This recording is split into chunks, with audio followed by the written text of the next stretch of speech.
मैं उषा चंद्रा, पति हरीश चंद्रा। सेक्टर 29 की घटना है, जैसा आप सभी लोग इतने टाइम से देख रहे हैं।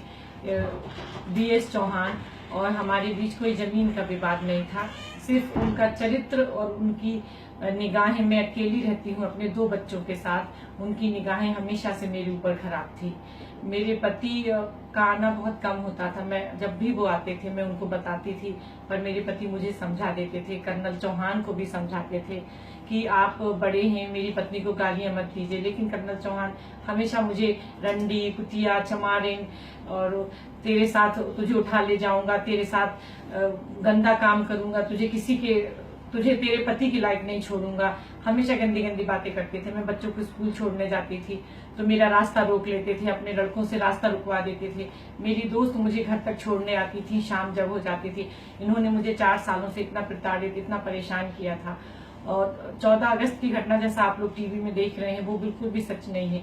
सामूहिक घटना थी, तीज का प्रोग्राम था। कर्नल चौहान ने मुझे उठाने की कोशिश की।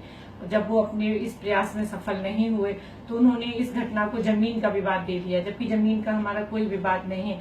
जितना बड़ा उनका फ्लैट है उतना बड़ा मेरा फ्लैट है, और सारे लोगों ने बहुत ज्यादा तिकमड़ किया है। मेरा तो सिर्फ एक छोटा सा छज्जा था, लेकिन ये इन्होंने अपनी भड़ास मेरे मकान पर निकाली, मेरे पति पर निकाली।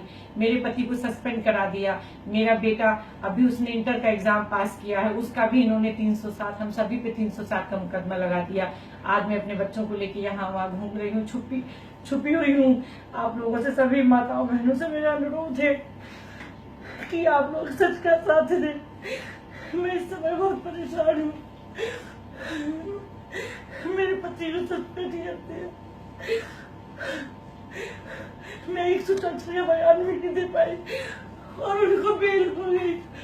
DS चौहान 4 सालों से मेरा शोषण कर रहे थे, मुझे परेशानी कर रहे थे।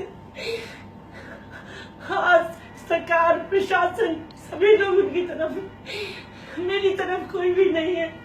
मैं क्या करूँ, आप सब लोग आए और मेरा समर्थन करें।